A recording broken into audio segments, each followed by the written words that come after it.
it from there, and we'll get this thing started. So I'll introduce both of you guys. Okay. You want me to go ahead, Halostorm? You the guest. What's up, y'all? This is the Halostorm. Welcome to the debate, the fight night, the real, true thing. All right, go ahead. Okay. Go ahead, Craig. This is Craig Harris, the Pope of Xbox. This debate's going down because Halostorm wants to buck Dancing Coon for his master Next Gen 720. And so here we are. As I said during the multiplayer podcast, he's about ready to get fucked by a freight train. So let's just get it going. I have no idea what the subjects are. I've been away all day. All right. Well, Kratos, pull them out of your ass. Your boy J Dub, aka Kratos. I am the mod. I am the referee. Today, I'm going to call it down the middle. I'm gonna let it go, but we're not gonna go. We're not gonna go off the hook. We're gonna keep it simple. I'm gonna ask you guys some random questions you guys don't know, and you guys have to call the answers how you see it, and I'll give you opportunity to, after you explain yourself, your opponent, he gets to rebuttal one time, and then you'll be able to get the last call. Does that sound fair? Yeah. All right. That's fair. All right. So we're gonna start here. As the Pope of Xbox and as the Master Chief of Xbox, I guess I'll call that. There can only be one winner tonight, ladies and gentlemen. There can only be one winner. Can I ask you something? Go ahead. What exactly makes you the Pope of Xbox, Craig? Okay. Well, you know what? Here we go. Gloves off. Go ahead, Craig. Well, Halostorm, as you know, you can contact people on Xbox chat via chat.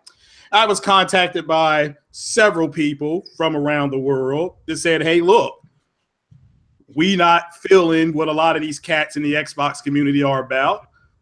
We need somebody who's going to speak the truth, nothing but the truth about the Xbox, not bitch and moan and about what Sony's doing, because who cares about what Sony's doing?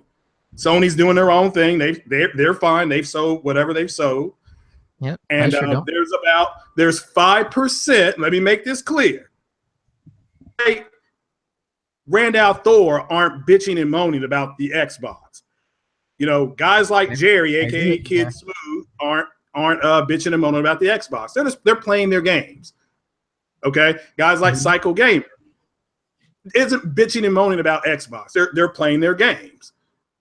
So I got anointed to be the Pope to tell the truth about the Xbox. The 95% of the Xbox community that actually plays their games, they don't give two shits about what Nintendo or Sony's doing.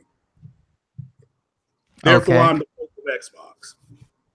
Wait, that makes no sense. What does that have anything to do with you and Xbox? I just told you. I'm here to tell the truth about the Xbox. Nah. You know who's the real Pope of Xbox? My boy, T Reaper. I should invite him in. So I think the white guy that this is a mono. Yeah, this is moderated. T Reaper has nothing to do with this debate. Isn't that the stupid white guy that pulled his dick out and pissed all over something? That's the problem. Okay, that people like that are the problem. People like that are the problem. They're in the 5%, Halostorm. That's 5%. That's not 95% of the Xbox community. 5%. You want to rep the 5%. You want to rep 5%. That's on you. Trying to say. Well, that's why I'm the Pope of Xbox. If anything, he's the real Pope of Xbox. He actually plays the system. Yeah. He's a white guy that pulled his dick out and pissed. Got in Cuphead, Craig. Hours? Yeah, how many hours? I didn't get any. I don't know what I meant. Maybe an hour. Maybe an hour. Okay, how far did you get? I downloaded Life is Strange and I started playing Life is Strange. So you don't even know how far you got? I don't know how you're far the I Pope got. of Xbox. I'm the Pope of Xbox. I'm playing Life is Strange. I'll get back to Cuphead. I'm sure Cuphead will still be around when I'm done with Life is Strange. I mean, do you have any information? Do you have any information? 2 weeks now? Do you have any information? No. Do you have any information that Cuphead is going to be pulled? That we're not going to be able to play it? No. Why exactly did you get a refund? I'm playing Life is Strange. I'm playing Life is Strange. Don't you talk all that trash about us not supporting our games? I did. Right? So why'd you get a refund on it, Craig? Because I decided to play Life is Strange, Halo. And yes, I'm glad you all supported the game. I see it selling real well. It's a smash hit. I even said that during my podcast, I guess about a week ago. Okay, well, we've established that Cuphead sold well. We've established a base that Craig is the Pope of Xbox. He's not the real Pope of Xbox, bro. He's just okay. He's kind of like one stop for gamers where like he just talks trash about the Xbox, but he doesn't actually play it. Do you want to set up a debate with One Stop for Gamers? Because here you are talking about another grown-ass man. That's a debate for nobody's going to protect you here, Halo. I'm saying you kind of remind me of him. Okay, well then you talk to me. I don't want to hear One Stop's name. Okay, well, what's the debate here? First of all, don't mean to cut in. I don't know. I have questions that we answered that they're talking about right now. Do me a favor, Kratos. Could you like send me over the questions? Yeah, I'm going to send you over the questions. All right, thank you. Okay, so right now what we've established so far is Pope says I guess I can call him Pope, but Craig says he's the Pope of Xbox, and he's explained it why he feels that he's the Pope of Xbox and he represents it, and how he's going to represent it well. Whether he's not going to, just call it for what it is, but he's going to call the truth. And Halostorm and Halostorm. Let me ask you something. So can I just like call myself the Pope of PlayStation and then I could give channel about how I love talking trash about PlayStation? Yo, Halostorm. I could give two shits. Hold on. Yeah. Okay. Halostorm. We're gonna move to this. Halostorm. I could give two shits what you call yourself, sir. Okay. You call yourself Halostorm. You think I could give two shits? No, I don't. Okay. So call yourself the Pope. All day calls himself the Oracle of PlayStation. If you don't believe me, you can go listen to the 60 Frames of Lag podcast. So why don't you go do that, sir? Okay, that's I can give two shits. But what's your question? Just come on, J-Dub. Okay, here we go. Okay, right now, you guys have kind of been butting heads for quite a long time.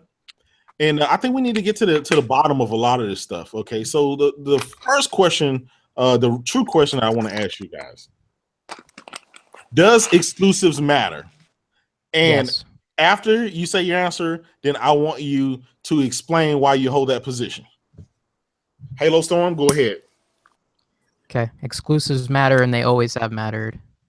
I hardly seen any Xbox guys say exclusives don't matter now. Besides Craig Harris trying to make that into like some kind of fact. The Xbox guys have been saying that. Exclusives always matter to me, and they still do. Okay. Craig? How about you, Craig? Exclusives matter. You've had people in the 5%. I call them the 5% front row bitches in the Xbox community that have specifically said exclusives don't really matter. It's about the multiplayer games. So that, Craig? I did not say that. I've never said that. There have been people in the Xbox community. You want me to name names? There have been people on the multiplayer podcast that have said that, sir. Who? I don't know. There's been so many people in and out of the podcast. You should be able to name them. Oh, well, I'm saying there's been people on the multiplayer podcast that have said that. Who? K-Mega, Next Gen? There's been people said, again, they're the minority. They're the minority Halostorm of the gamer. Yes, exclusives matter. It's not that they're the minority. It's that you're making shit up. No, I'm not making shit up. Exclusives matter. Name me one Xbox guy that said exclusives don't matter. Oh, my God. There's one. I want to hear one. You have said exclusives don't matter before. You No, said it in the chat. I Yes, literally you have, sir. just said that exclusives have always mattered. Halostorm, you've been in the chat several times saying exclusives don't matter. People have been blocking you. People have been saying, yeah, exclusives. They've been arguing back and forth with you on it. Now, if you change your mind, you change your mind. That's cool. Yeah, you're just But making shit up exclusives have now. always mattered. Yeah, I'm not making anything up, sir. Exclusives have always mattered. So back to J-Dub, exclusives have mattered. There have been people within the Xbox that have said exclusives don't matter, including Who you, sir. has said that in the Xbox community? Like, I don't understand where you get that my from. God. Man, Who? man, a guy actually It's not like brought on I can't remember their names. a guy named Gamers United said that there were he is at it. He's changed his mind Gamers though. United? Yeah. Gamers Yeah. United joined the He's PlayStation. He got rid of his Xbox for a PlayStation. Well, Because of I mean, the now exclusive. you I asked know me to name exactly somebody who that is. And you he's never asked me to said say that that exclusives don't matter. Yes, he did. He's been on my pod. He said it. I've asked him why does the Xbox community feel that way? I've been on his show. He's been on mine. Now, if he's changed, Yeah, well, if he's not even an changed his Xbox mind, fan anymore. well, that's not my problem. And I'm pretty sure he still plays on his Xbox. All right. Okay? Well, we established on both sides, guys. We've established on both sides that we both of you guys agree that exclusives matter. So we will not be in chat sections again stating the contrary. The next question is posted by the final judge of the night, Wolf, and it's about first party studios. Does first could I ask this question to both of these gentlemen? I want to ask the question to both of these gentlemen, and my question to you is: it important? And you know, I want you to be very honest about this. Is it important to have as many first party studios as possible if you are a console manufacturer? Yeah. Okay. You guys heard the question. Go ahead, Craig. You go ahead and answer first. This one. Yeah, I believe it is because you want to get out the most variety. If you have more first party studios, you have in-house, if you want to call them that, in-house studios, the more variety you can provide your console base. So yes, the more variety, the more people you can actually bring in. The more people you bring in, you can maybe get them to come down the line and support other stuff. So there's some people that are going to buy one thing that will not buy another thing. Not everybody's going to go buy Spider-Man. Not everybody's going to buy God of War. Okay. Everybody's going to buy Detroit Become Human. So, but maybe, another first party game, studio game. Not everybody's going to buy Forza on Xbox. Not everybody's going to buy Cuphead on Xbox, but maybe they get in and they can get something else from one of their other studios. So yeah, definitely first party matters. Just ask Nintendo Switch. Exactly. Halostorm. Okay. All right, let me explain something. First party studios have always been important. However, for Sony and Nintendo, it's a little bit different because they take a different approach to their exclusives than Xbox does. Xbox has always had third-party exclusive deals since like the original Republic Commando, Knights of the Old Republic, Elder Scrolls 3. There's a bunch of exclusives that weren't even first party because that's what they focus on. They focus on these third-party deals. Now, you can argue that having a first-party studio is more of a safer bet, and it's more of a, like, in some cases it's better because they can get more out of the hardware, but Xbox has always been good with the third-party deals, like Titanfall, Sunset Overdrive. There's a lot of games that they've had that are very memorable that have been third-party. They were just first-party on their console. Okay, so we've established that it's very important. So you could agree that to close down the studio is really bad, right? Yeah. To close down a studio, I don't see that as a good thing in any way. People lose jobs. People, lose their livelihoods. They can find something else. I know a lot of studios will place people in different studios. So, but closing studios is bad. Yeah. Okay. Well, Yeah, follow up. Is definitely bad. Definitely. Okay. An extension to that question for you guys, since we're talking about first party studios. Halostorm, you did say that Microsoft takes a different approach when it comes to first party studios. And you also said that they have always done that. Well, my question to you, Halostorm, as a follow-up is, do you think that Microsoft's strategy with going with that, do you think that that's beneficial, or do you think that that's been a hindrance? It's beneficial because it's more of a loss if it's a first-party game, if it doesn't sell, than if it's a third-party. So it depends on like which deal and which game, because some first-party games will like definitely outperform a third-party game in quality, but it goes back and forth. Okay, so, Craig, I'm going to toss it over to you. Do you think Microsoft's strategy of how they do their first party games, and do you think that their strategy to go with mostly third party games instead of first party games, do you think that strategy is good or not? I think it's a bad. It's a bad strategy, because you're taking third party studio to maximize its potential on your software, hardware, whatever you want to call it. Whereas it's your first party people are going to do that in the first place. Again, the first party guys are always going to squeeze the most juice out of the orange, the apple, whatever you want to call it. It's a big risk. We're seeing it right now. There's games that are multi-plat games, third party games that are not, doing certain things on each platform. So it's a big risk to do that. It's not. It's a big risk. It's risky. I agree with another YouTuber named Jay Fonz. I'm gonna quote him. Microsoft's taking a big risk with that type of strategy. So I think it's a bad idea. Okay. Well, okay. I'm gonna take the wheel right now. I'm gonna swing it to a different direction. My next question is, what is more important to both of you gentlemen, right?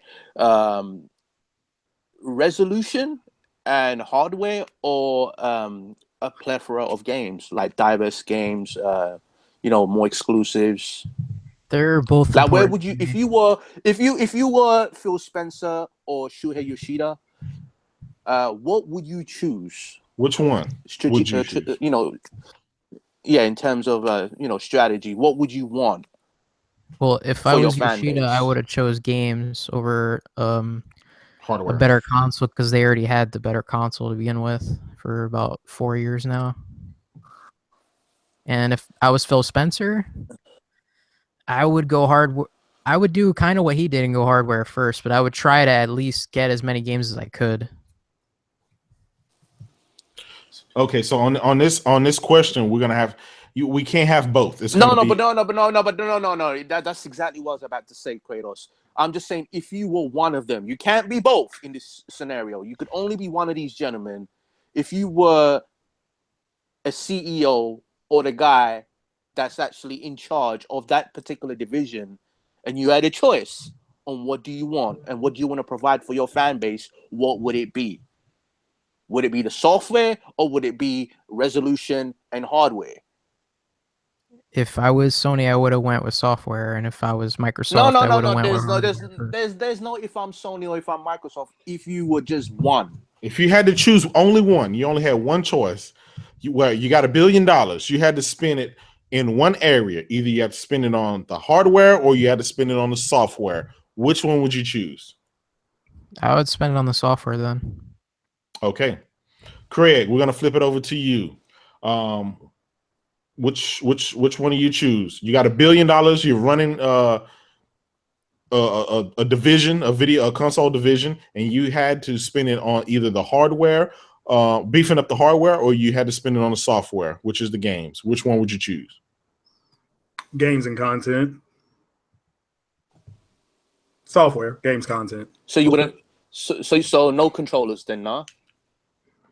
No controllers? Is that what you said? You cut out. No hardware. Yeah, I'll say no hardware, no controllers, no accessories or anything like that. I wouldn't, because that stuff sells. You got the software, hardware sells itself. All right, so I got you. We've answered that, guys, and I think we can put that in the books, so we can take that down. Where in any podcast comment section, Craig and Halostorm will not say anything to the opposite effect. This is written in stone. Okay. The next question that I have, and I'm going to start with Craig first. Who do you think will win? Do you think the Xbox will win November NPD?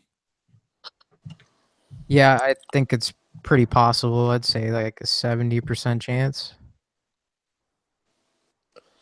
Okay. You think? Okay. And why? Oh, why? Because you look at the pre-orders, and when you have November, the pre-orders like stack up to the total numbers, so it would boost the sales even more than just being a new console. Like they don't mark the numbers until after the console's out, so you have all the months before November added up to it. So that's why it's like I'm like, yeah, it's probably gonna win November regardless. Okay. How about you, Craig? Craig. Based on it, Xbox should win. I've said this on other podcasts. Xbox should win because it's new hardware. I can't, and I'm going to repeat, I'm going to quote the Pope of Xbox. I can't imagine what the narrative's going to be if Xbox loses in November. I've said that on multiple podcasts. The narrative from who? I don't know what the narrative will be at that point. Yeah. Okay. Well, yeah. So that's your answer. Okay. Here's my next question. Are third-party marketing deals important for both consoles and custom consoles along with it? I want to know from both of you guys whether or not having this is important from all these third-party publishers out to me there. Personally, it's not important to me. I don't really I really don't care who has a marketing deal or what. Okay, and why? Because it doesn't affect me. It's just a commercial. But it could also mean extra perks, exclusive content, and several other things along with it. So, including the custom console. Yeah, that's true. But I don't think that many people even care about like that unless they're like super hardcore. Like I know the Call of Duty one is pretty big, and the Destiny one is pretty big. Wars. Yeah, Star Wars. The Star Wars one. But that doesn't move. That doesn't move you. So that's your answer, right? You don't. It doesn't really affect me. Okay. Yeah, it doesn't bother me at all. Craig, what about you? Do you think those like Wolf said, do you think those third-party marketing deals, do you think they're good? They're extremely important. I'll just take the aforementioned Star Wars Battlefront 2. That Star Wars Battlefront is bringing in a brand new audience to gaming. And I'm a big Star Wars fan. Mm-hmm. All these cats and gals want to know is, where can I go and get the most content? Where can I go to be this character? Where can I go to be that character? Where can I go to fly this ship, fly that ship? Mm-hmm. Okay. These people are coming in not to play online. Let me make this clear. They want to play the campaign that is now Star Wars canon, that it will be on both consoles, but there will be more content, story content on the PlayStation. So yes. Craig, let me tell you why a lot of people will buy it on the Xbox. I didn't say that, sir. And I did not interrupt you. Do not interrupt me. Okay. I just want to let you know this. I just want to let you know. All right, hold that thought. Hold. Order in the court. Order in the court. Yeah, hold that thought for a minute, Halostorm. Just hold that thought right there. Let Craig finish and say his piece. Go ahead. I do apologize. So with the content, to your answer to your question, more content. Star Wars Battlefront 2 alone is going to drive with that content. Destiny 2, I'm not a big Destiny person, so I don't know how that drives the consumer. Apparently, it may be a big deal to them. But it's a big deal, and you can actually, Microsoft did a lot of third-party deals, I believe, last generation. So just this generation, it flipped. See if it is important or not. They may try to go get some more. That's what I got. Okay. All right. Okay. Well, that's down in the books. Okay. I was going to let him know that. Question now? Yeah, I'm Oh, yeah. Go on. Sorry, go on. Okay. Finish your. I was gonna let them know that you can get Star Wars Battlefront 2 early with EA Access, and I'm pretty sure a lot of people are gonna get it on Xbox because of that. And also, I believe. Okay, go ahead. People are gonna get it on the X because the X has the best version of it. Again, Maybe. So EA I'm pretty Access. sure that would EA counteract the Access. marketing deal. Okay, EA Access, I believe, was used on Mass Effect, and it did not sell better on the Xbox, sir. It EA should sell Access better get- because there's 60 million EA PS4s and there's only 30 Well, million again, Xboxes. sir, that just obliterates what you just said. And do not interrupt me again. And number two, as far as EA Access gives you 10 to 12 hours of content, which is fine. I'm not knocking EA Access. You went out and bought it. People who went out and bought it, great. Support EA Access, that's fine. As far as it being the better version, again, Halostorm, more content could be the better version for some. If that's not your boat, that's fair. That's fair. But we'll see which version sells more because that game comes out in what? PlayStation. But here's the thing: what is your definition of a better version? Because you have on one end you have better content. That was my next question. Go on. Yeah, that was my next question. So, go on, sorry. That previous question, I apologize. That's in the books. Okay, so here's the next question, and I'm going to pose this to you, Halostorm. Okay. Is having a game native or a game? Let's say you have a game that's checkerboarded on the PlayStation and the game that is native on the X. Is that enough? Is that difference between the checkerboard and native enough for you to spend $500 on the X when it comes out if you already have a PlayStation? Yeah, you could trade in your PlayStation or you could keep both if you want, but you can trade it in and get like 200 off. Mm-hmm. But the question is that enough justification between checkerboarding 4K versus native 4K? Is that difference enough for you to go and spend $500? Yeah, it's only 100 more than the Pro. Okay. Craig, as an owner, I just wanted to no, hold on. Let me just add to that question what you were saying, Kratos. Like sprinkle a little bit of sugar and salt or whatever you want to call it, right? What's more important though? Having 4K native or whatever it's going to be, or having the extra content in the game. What is more beneficial to the player? Was it resolution or the exclusive content? Okay, I can answer that. Me personally, it depends on what the content is. If it's like an expansion, then I would say the extra content. If it's like a map pack, I would still say the extra content.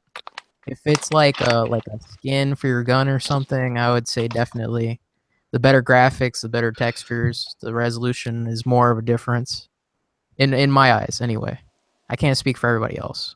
So you agree that the one with the more content is the better version? Yeah, if it depends on the content, if it's good content, and also if it's an expansion, definitely. But if it's it's just like a weapon skin or something like that, then that doesn't balance it out. Okay. Craig.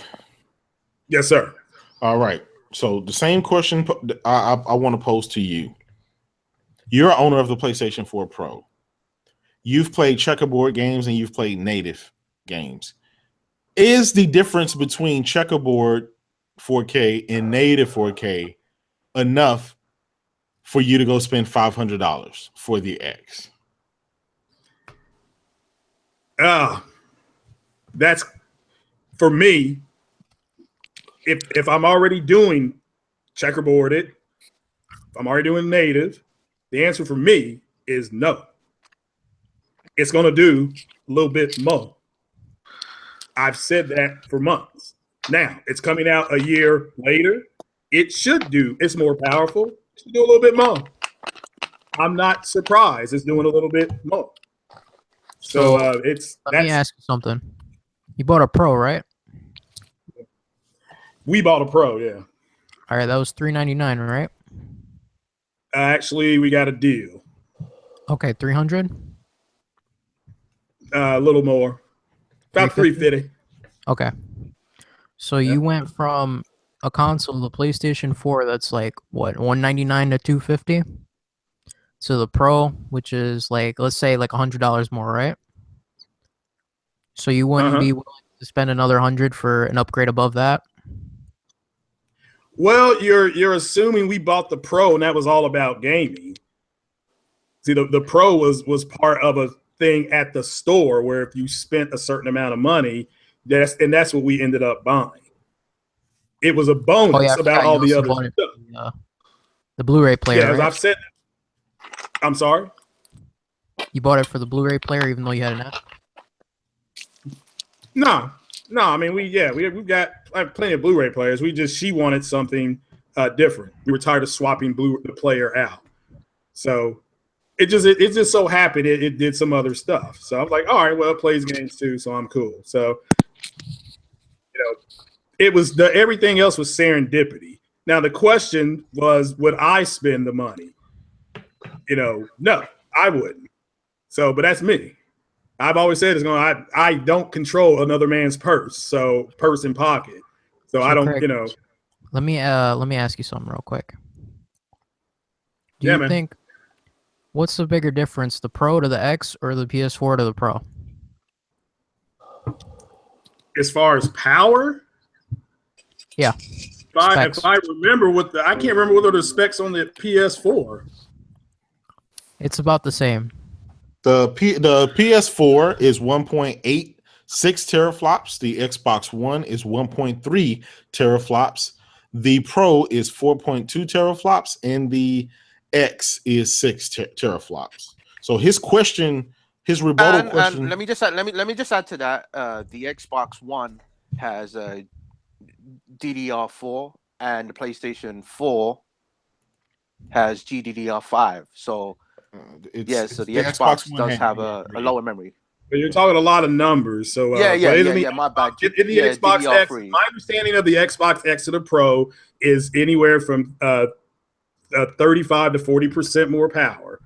That's pretty much it. And if it's already the question to me, Halostorm from Kratos is it worth the extra $100? My answer simply is no. It's all if there's already something out doing the same thing. Now, if another man wants to spend the money or another woman wants to spend the money, by all means, I don't control another man's purse, pockets, or anything.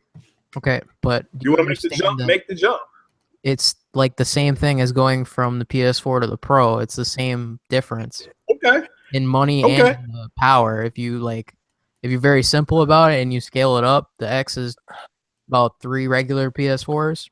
The Pro is about 2. Well, you're trying to sell it to me. That's fine. I mean, that's fine. I mean, that's perfectly fine. You want to write it all down? That wasn't the question. You don't have to try to sell it to me. Okay. So I don't care what you buy. I'm just saying it's. Well, good. Well, that's good. Yeah, I don't care what other man buys. If you want to go out and spend the extra coin, then that is on your purse strings and whatever you want to do. As far as me, the question to me is, for me, it's no. Now, that doesn't mean that in a year or two, when there's more stuff out for it, and it's a more consumer friendly, I may look into it. This is stuff I have said publicly on podcasts, multiple podcasts. This one, I've said this on 60 Frames No Lag as well. All righty. And that is in the history books right there, ladies and gentlemen. It's in the history books. It's in history books. Wolf, do you have a next question? If not, I have one lined up. I have one right here.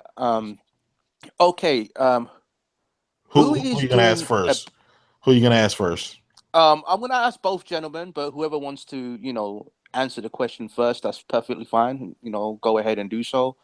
My question to you guys is, out of Phil Spencer and Sean Layden, as an exec, as somebody who's running, respectively both divisions, who is doing a better job in delivering? Okay, Craig, go ahead and answer that first. I've defended Phil Spencer. There were people in the 5%, again, the 5% front row bitches of the Xbox community thought Phil Spencer should have been fired. Okay? They thought he should have been fired. So yeah, I think he's done. I think they've both done admirable jobs. I believe Phil Spencer, about a week ago, got promoted. He's done what his taskmaster told him to do. He wanted a He wanted a business-like service. He wanted a service-based console. And yeah, I think Phil Spencer's done an outstanding job. And big shout out to him for getting the promotion. And here's hoping that he keeps on delivering. So again, I've got no problem with what Microsoft is doing. Neither does the other 95% of the Microsoft community. No, Craig, I don't think you heard the question correctly. Okay. In comparison to both gentlemen, who has done the better job? That was the question. Oh, by far to me, it's in Sean Layton or Phil Spencer. I'll give the nod to Phil Spencer. I'll give him a nod because as bad as Sony's situation was with the PS3, they had recovered by the end of that generation. Phil Spencer walked into a giant shit show, and he's been able to turn that around. They've been able to become profitable. I don't have an issue with what they're doing, so I will give it to Phil Spencer. Okay, cool. Okay, that's fine. Halostorm? I'll give it to Sean Layden. I don't know him personally, and I don't know a lot about him, but the PlayStation brand compared to the Xbox right now is doing better because they're selling more. Like I'm talking not in a personal way, I mean in like a business perspective. Mm-hmm. He's doing a better job. Are you trying to say is it down to getting the deals done? Is that what you're talking about?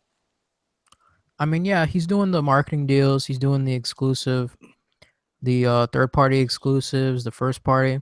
My only gripe with Phil Spencer is that, for one, he needs to fix the freaking Xbox party chat, and two, he needs to explain himself better because he'll say something, but he'll say it the wrong way, and you kind of misinterpret what he's saying a lot of times.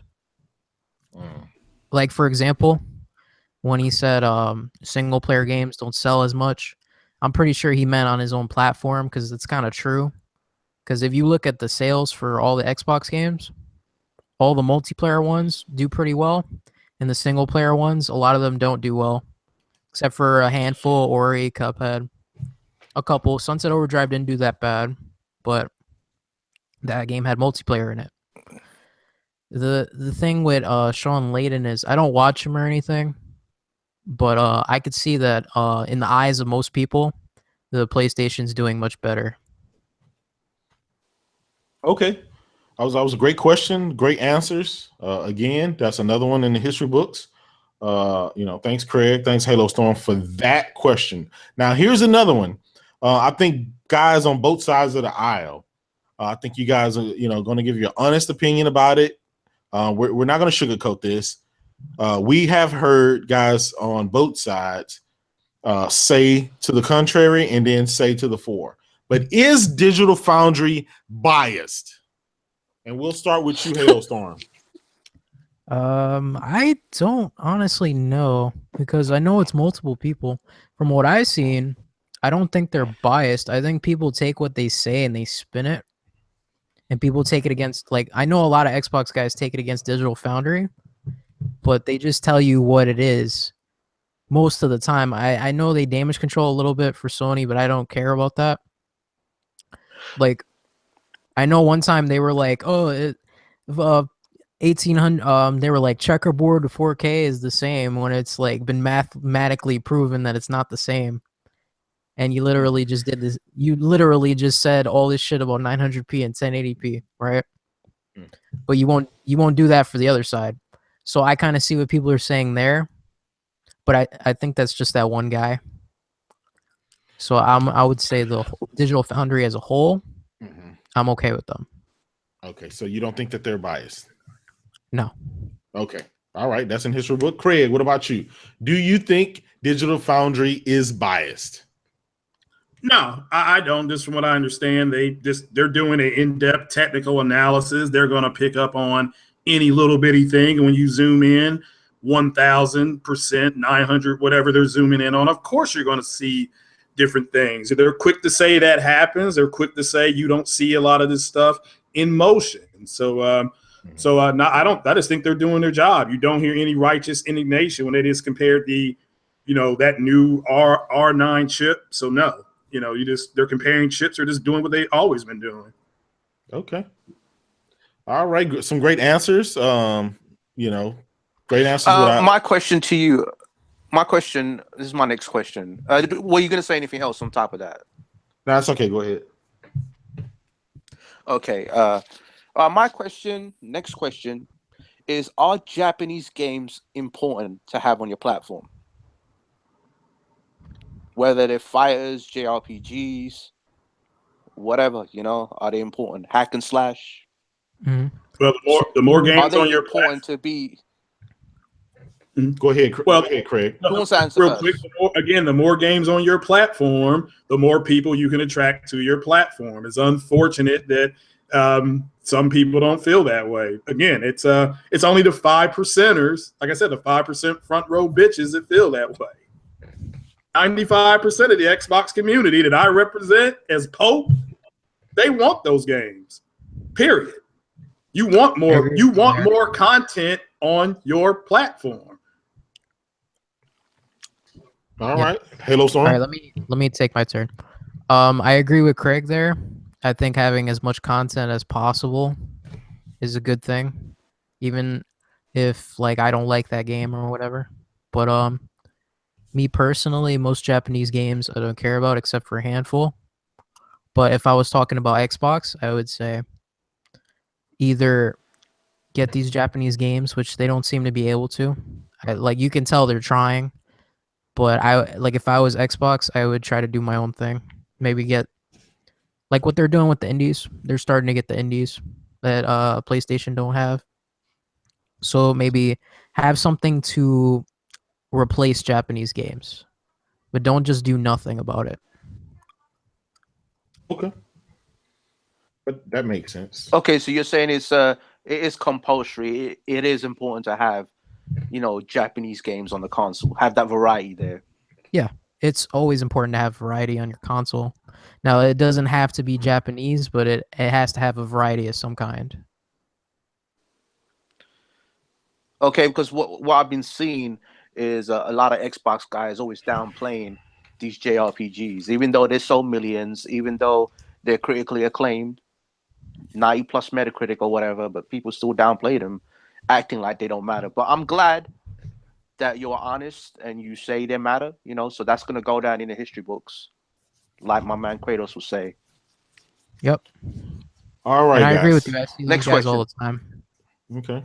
Well, next question. And, this here's going to be a barn burner, and I want you guys to answer truthfully. As an owner of the Xbox One, and both of you guys both own the Xbox One, given the last 4 years of what's been going on with the system itself, why do you think the Xbox fan base hasn't supported its games within the last 4 years? Halostorm, go first. Okay. Ooh. Well, it differs from game to game why this happened. Some games they did support, some games they didn't. Sunset Overdrive did lukewarm at best. It did I think over 1 million over time, but that's not very good for a AAA. Titanfall did really good. What else is there? Gears did actually pretty good. They leaked that it did 6 million, which is average for a Gears game. I would say the reason why some the newer IPs like Quantum Break and Halo Wars 2 that didn't do good. I think it's more of the perception, because the hardcore Xbox fans, they don't make up for the casuals. The casuals are 80% of the market, and if the casuals don't care or they don't know about these games, they're not going to buy them. Okay, well, Craig, ask the question one more time. Why, given the last 4 years with the Xbox, since both of you guys own the Xbox One, why do you think the Xbox fan base hasn't supported its games to be able to get sequels? Well, I mean, to me, it's pretty simple. They've never been about their games as much as they are about bragging rights. If they bought their games, they would get more sequels. I don't think they're much more into gaming than they say they are. I think it's unfortunate because, again, being on the Xbox, they've got some good titles that just for whatever reason, those guys didn't go out and support. I think they're about bragging rights. I point you to the Xbox One X. I've heard more Xbox podcasts with talking about Sony and Nintendo. They're not talking about, and the only thing they talk about the Xbox X is when this game looks better than this, looks better than that. Again, you're talking about lower crosshair. You're grown ass men. You didn't buy the game when it came out in 2015. So I just think they're about bragging rights. Okay, that's why I'm the Pope. And he's All the Pope. My counter to that. One more. Go ahead. Let's let me counter to that. Let him call. Go ahead. My counter to that is that even if you were to say all the Xbox fanboys, even if every single one of them bought it, guess what? It still wouldn't hit 1 million sales regardless. It's the casuals that buy most of these games. And I would say for the Xbox, it does have a decent hardcore fan base because there actually is a pretty decent amount of hardcore people. That's why we have the X coming out. It's the same thing with Sony. But the thing is, over 80% of the market is casuals. And you can't expect Xbox fanboy to buy like 5 copies of the game each to make up the difference. Okay, well, I'll tell you what, to counter to that, I'm going to ask both of you guys, this is tacked on to this question, since you did say that, Halostorm. Well, why do you think it was different for the Sony's fan base? Because they tend to have, obviously they're getting sequels, and they've, bought a bunch of their games to be able to get sequels for the last 4 years. Why do you think that fan base is different than, you don't think that they don't have the same amount of casuals and the same amount of hardcore? Again, no, I want you to explain, since you extended that, what's different on the Sony side, basically? What's the difference on the Sony side? Those guys have did that, but yeah, go ahead. For Sony, it helps because they have double the potential of sales. Like, if a game sells 500,000 on the Xbox, it's going to sell 1 million on the PS4 because there's literally twice as many of an install base. Okay. Install base, okay. That helps the sales. You done? For every game. Okay, Craig, you the same question. An extension to what I asked earlier. Why do you think given that the Xbox fans haven't got sequels and their fans, like Halostorm said, Xbox has more casuals than the hardcore? Why do you think it's different for Sony? Sony, again, this based on what I have seen, being in both ecosystems, they just have a better tendency to support their titles. They've always done that. Sony's, I don't know if it was a Sony executive or a junior executive, and I'm paraphrasing the gentleman, so I'm not going to quote him directly, who said something like, we'll make 10 games and we'll only make money off of 2 or 3, but they know there's a loyal fan base there that's going to buy that game. And when you are constantly rewarding that fan base, they're going to constantly stay there to buy your product. Microsoft, unfortunately, they tend to move off a product a lot faster for whatever reason. So, but I just think they've bred a loyal fan base over time. They've been in the game. So, I agree with him. That helps a lot. Sounds good. Loyalty. Could I ask this next question? Go ahead. All right. Why does Microsoft rely on their main 3 franchises, Halo, Gears of War, and Forza, like time and time again? And, they're not really trying to push AAA new IPs as much. because there seemed to be a Halo game every year. We did have Halo Wars 2 this year, and so the question, and we had a Forza this year. So the question is why don't they try create big blockbuster AAA IPs? Like, why don't we see that as much compared to what Sony are trying to do? Okay, why do they stick with the main 3 games year after year? Go ahead, Craig. I want you to answer that first, Craig. Well, I mean, again, those shout out to those franchises. I mean, Halo and I've said this before, Halo and what is that cracking? Yeah, somebody eating something. Halo. It wasn't me. I just want to. I didn't know if it was a mic. Okay. Halo and Forza have been around, I think, since the OG Xbox. So, and you say Gears.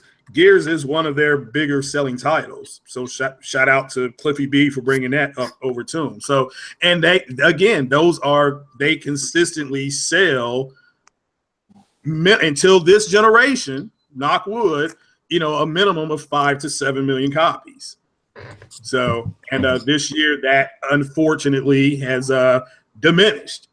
That is diminished. So why? You can argue why. I'm not going to get into an argument why, but I would bring those out too, because they're the most consistent IP until now.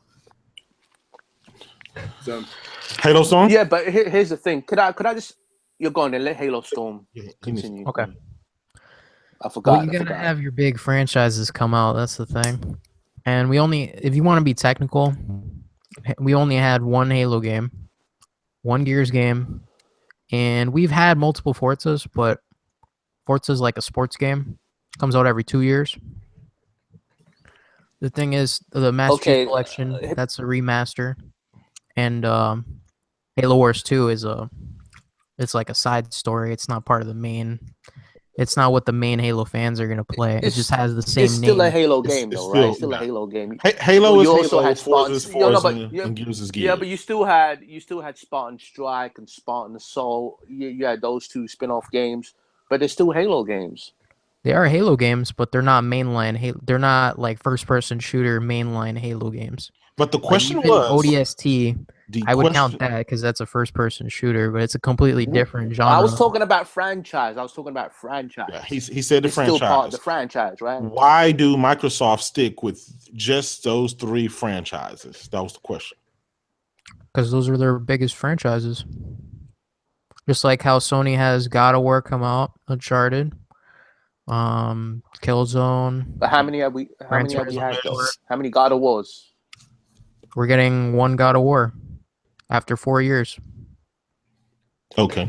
So we've established the fact that Sony, their IPs are far in between. Now, they may have a lot of them, but the games, kind of like Gran Turismo and Uncharted, you may get one every 4 to 5 years versus every year, every other year.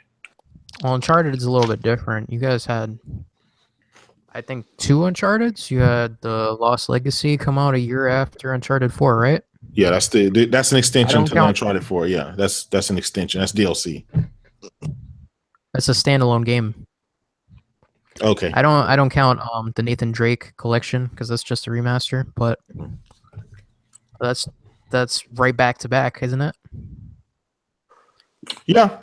Well, if you can say that they called it DLC, and it ended up growing to be its own little deal, but it's basically Uncharted 4 and its extension of Uncharted 4. But you're right. You're right. You're right.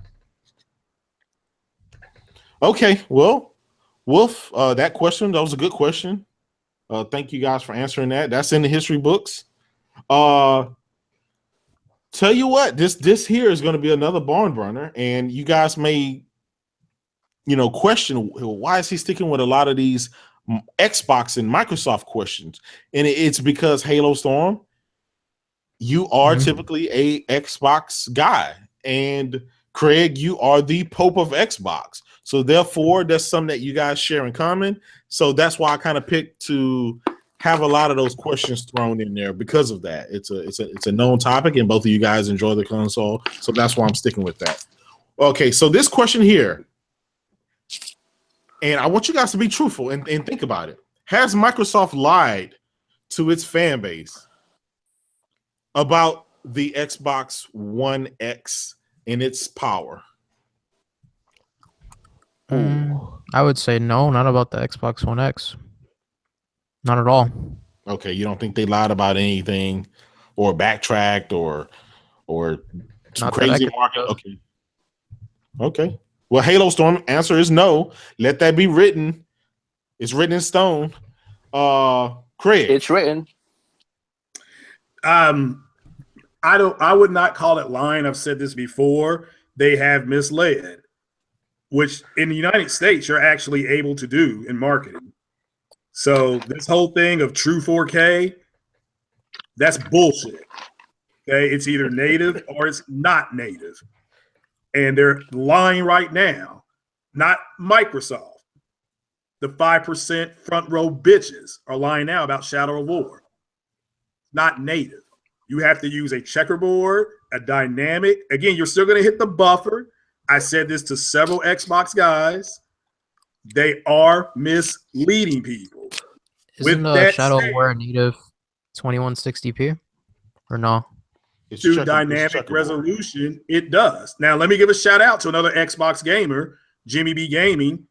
He was doing Riding with Jimmy last week, and he bought Shadow of War on the PlayStation, and he broke right there and said it's not going to be native on the Xbox. And I'll be a monkey's uncle. So he's right. It wasn't. So now, does that mean? Hold on. Let me stop you for a second. Not interrupt me. Let me stop your argument. Not interrupt me. It's getting ridiculous. All right, can I just I'm going to finish. chime in? Let me just let me go. I'm going to finish. You can rebut. That's perfectly fine. Do not interrupt me, sir. I just want to chime in for a second. Okay. None of them, but basically the Xbox One X version isn't really out. So having this back and forth over that, I just see it as pointless. So what I think we should do is wait for Digital Foundry.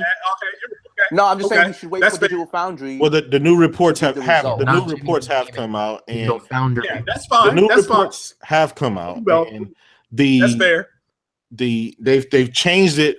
They've changed a lot of the stuff on it to just enhanced. So all the stuff that they said before about true 4K, about this and that, all that stuff goes under the enhanced title now. So guys, keep that in mind.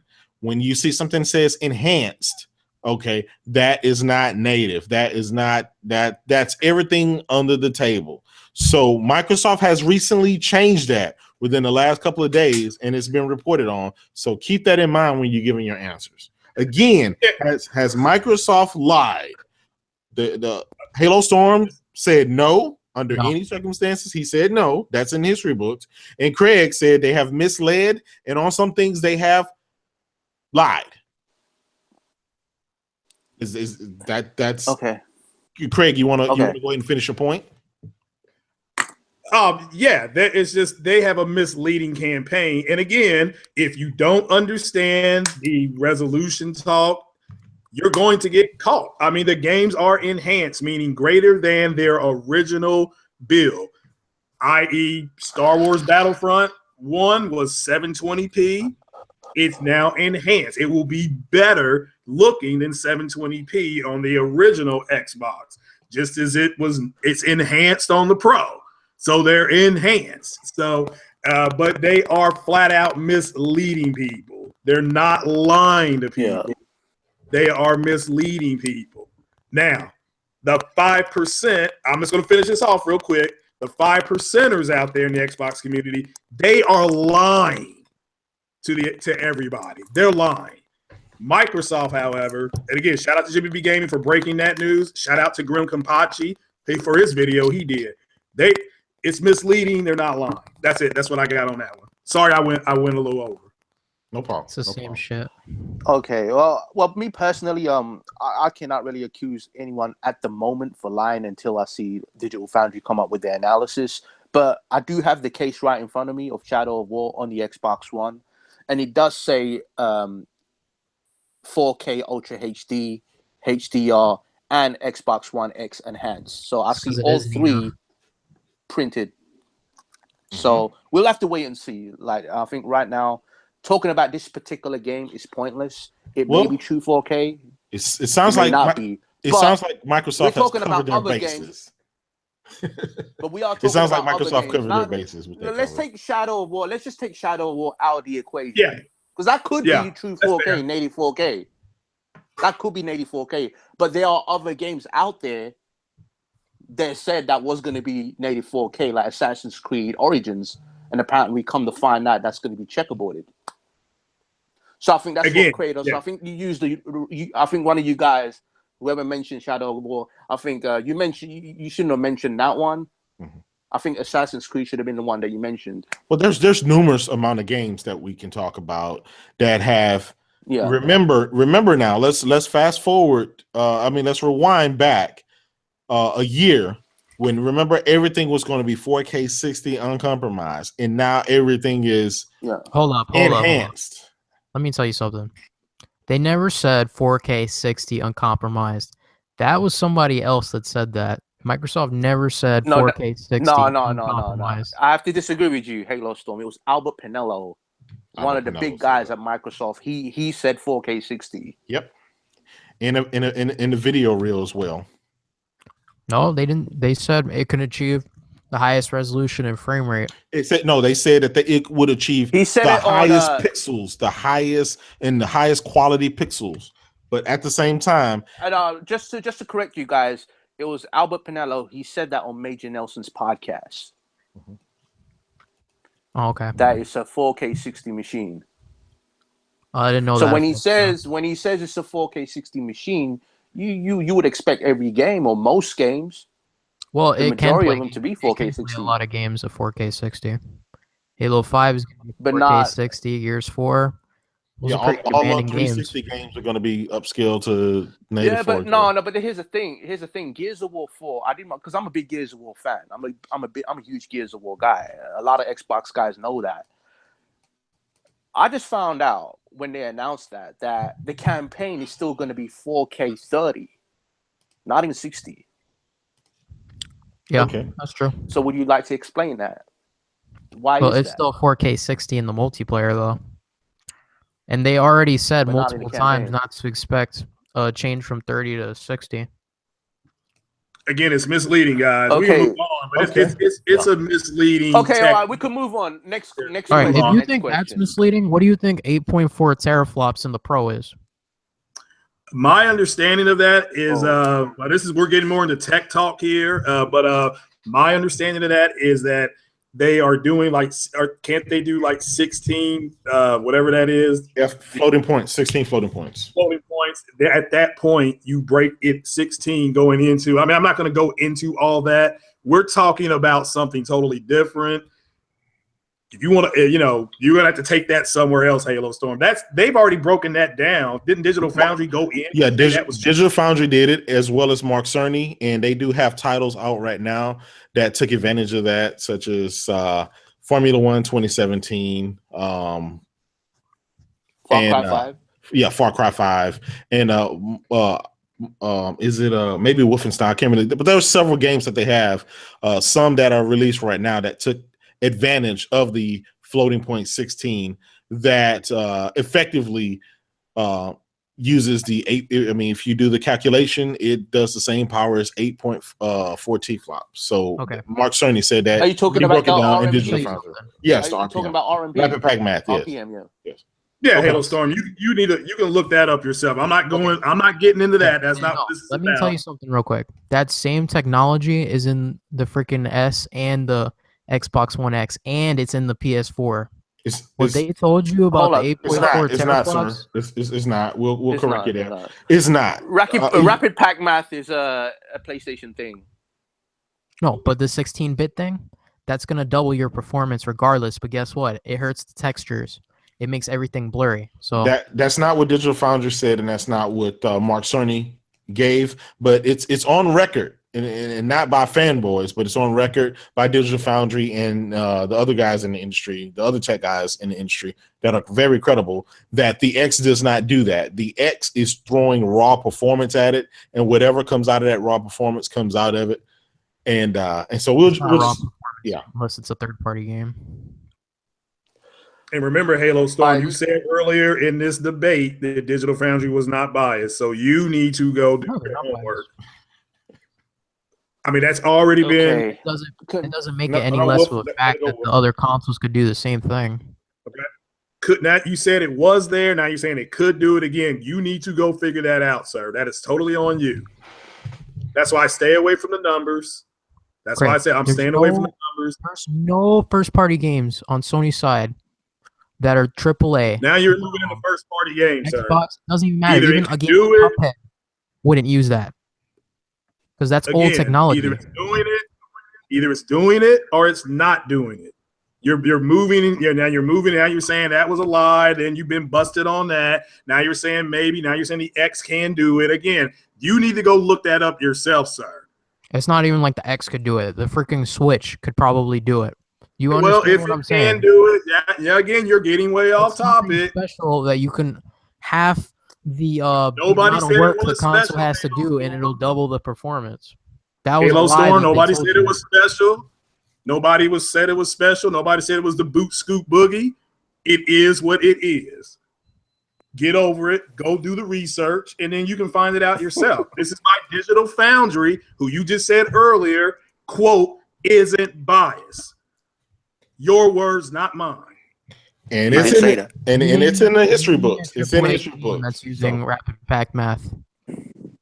That's using 16-bit operations because most AAA games 16-bit floating point. 16-bit floating point. To close this, Halostorm, sir, if you can provide me with any kind of link confirming that the Xbox One or the One X does rapid pack math technology, if you could provide me with that evidence, then you can close this whole entire argument.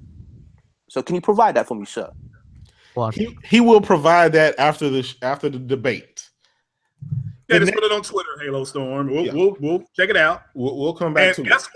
Guess what? If you provide that link, you come back tomorrow. I'll invite you on, and we three grown men will say, "Hey, look, we stand corrected," and you can invite all your 5% buddies in. So this is totally up to you. I already know the answer. I don't ask questions I don't know answers to. Even I know the answer to this. You can go look at the article, see what the AMD technology is, see that the framework is in the Pro, but you'll find that out yourself, sir. And again, this is on Eurogamer.net. I remember the article because we read the article me and Kratos did. You don't have answers to questions you don't have answers to, right? So again, what happened yesterday with you said Microsoft had nothing scheduled, and Jadon or whatever fuck his name is, he told you that they did, and they even had an event that day. So explain to me how you don't talk about stuff you don't know. They had nothing. Yeah, Microsoft doesn't have any other event scheduled. It doesn't have. They had launch. They have nothing scheduled, sir. Nothing. How do you know and then that? They got into a semantic. They got into a semantic thing. Well, you don't know what they're not going to do. Okay, we'll wait to the end of the year, Halostorm. And the next thing Microsoft is going to do is a launch party in like 23 days. Okay, so we're going to wait to the end of the year. But they were saying, oh, my dude, these guys were literally saying Microsoft showing up at Best Buy with their Xbox was an event. Are you kidding me? That's not even what they said. Where was the stream for that? I want to check out the stream, man. Like, give me a link for the stream. Awesome Player Podcast. Shout out to Next Gen. Shout out to Next Gen 720. All right. Shout out to him. These cats were saying this. So a bunch of guys were saying, "Oh, well, you Xboxes and no. Well, wait a minute. No, it was you don't know what they're going to do." I'm like, they don't have anything scheduled. Oh, you don't know that. Exactly. They don't have. Okay, Halostorm. Guess what? By the end of the year, we will know that the only thing Microsoft has planned is a launch party for their new system, which is planned. We all know November 6th or 7th. Like, not even a week ago, they released the launch date for fucking State of Decay 2. You don't know what the hell is going to happen in a fucking month. And you know what? When they have a giant press conference like Paris Game Week and PSX, when they do that, I'll be like, oh yeah, they obviously did. I'll stand corrected. I got no problem standing corrected, sir. But guess what's going to happen to those two guys when there's nothing scheduled? When I go back on the multiplayer podcast. The same thing is happening to you right now. So you're saying it's absolutely certain that they have nothing scheduled. I'm saying they have nothing on their itinerary right now besides the launch of their new consoles. They're going to have a launch party, which is scheduled. They have a scheduled launch party. Like it's going to be, I think it's worldwide, or I know it's North America, I think South America. It's going to be a big thing worldwide. They did the same thing for the Xbox 360 as well. They had a big launch party in an airport. In an airport hangar. Listen to me for a second. You saying Xbox has nothing scheduled is like me saying PlayStation has nothing scheduled after freaking Death Stranding. Your games are because events. I don't know that. You're talking games are events. Sir. Games are events. It's the same shit. What's your definition of an event? No. Here's my question. What's your definition of an event? Because for me, it's something like E3, Gamescom, Paris Games Week, PSX. That's my definition of an event. If you have 10 guys show up at GameStop or Best Buy with tiki torches in their Xboxes, that's not an event. I think we can all kind of agree to that. It has to be something that's either on Mixer, it's advertised, it's a big thing, it's worldwide, it's something that's known. It's a live stream. Halostorm right now. If you go to Best Buy tomorrow, like a media event, right? Like you have go ahead, Craig. Well, no, hold on. Let me just say this, and we can move on. Right now, if you go to Best Buy tomorrow, Halostorm, Oculus, the rep will be there with Oculus, repping the console or repping the Oculus Rift. Is that an event? Is that an event, sir, or is that just a man standing at the kiosk repping the console? If it's like, it depends. I don't know what you're asking. You're just saying if a guy comes. I'm asking is a person, because Microsoft's last event was just down in Brazil. That was a scheduled event. You can go to their big itinerary and see that yourself, sir. Okay, and you said they had nothing scheduled, and that was the same freaking day. They have nothing scheduled. They have nothing scheduled. No major event scheduled except for the launch of their console. But again, those two guys got into a semantic jerk-off debate about it. I just sat there and listened. Listen, could I just? Xbox, I got this quick. You're pretty PlayStation savvy, you know that? That's like an atheist calling himself the Pope. Okay, now so you're making no sense. We're moving on. We're moving on. So the mediators, ask your question.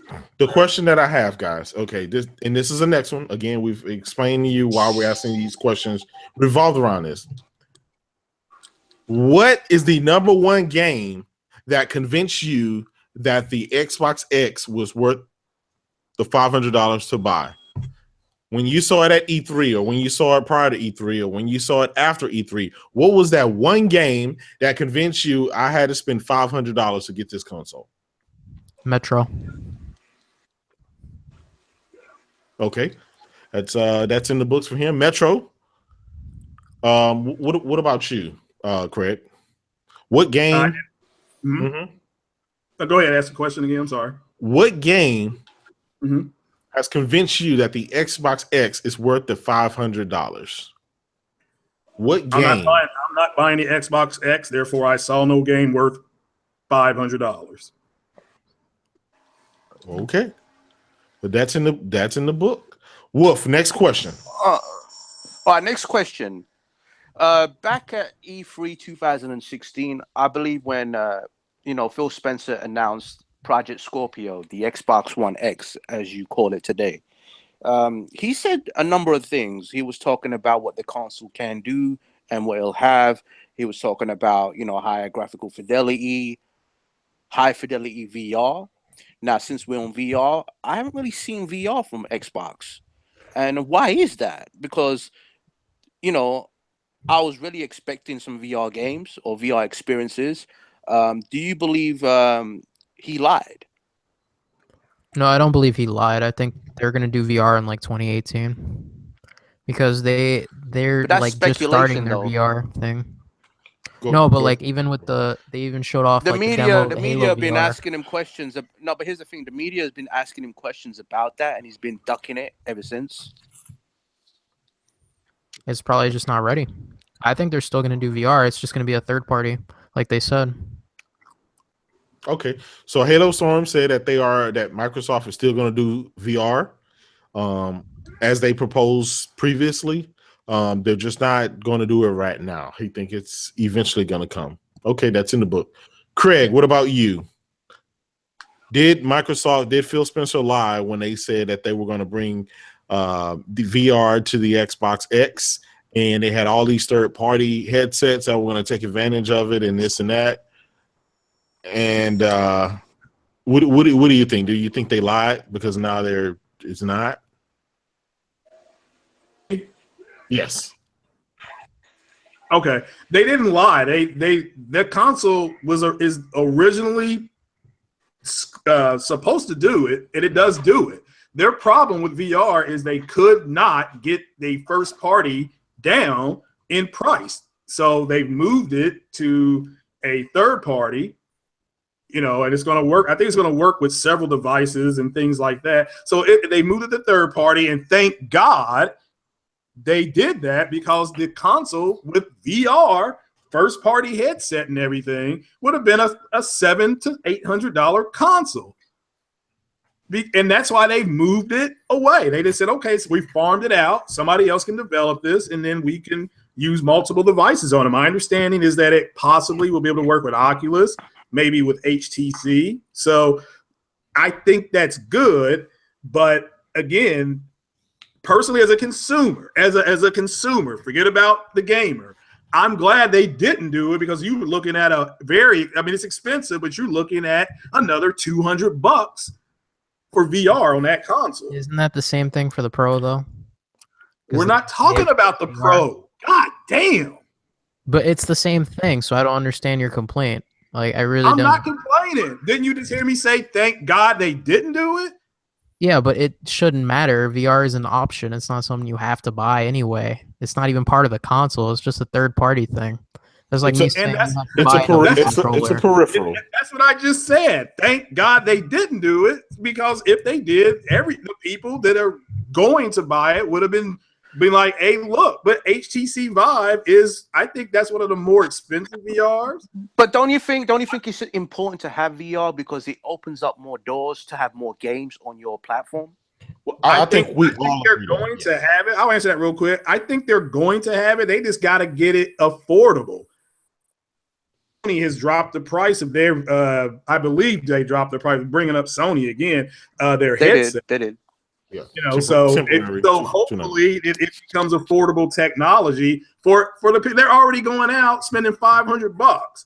Imagine they drop the first party VR like they plan to. You're looking at $799 on a good day. Same thing PlayStation did with the Pro. It's only $100 less.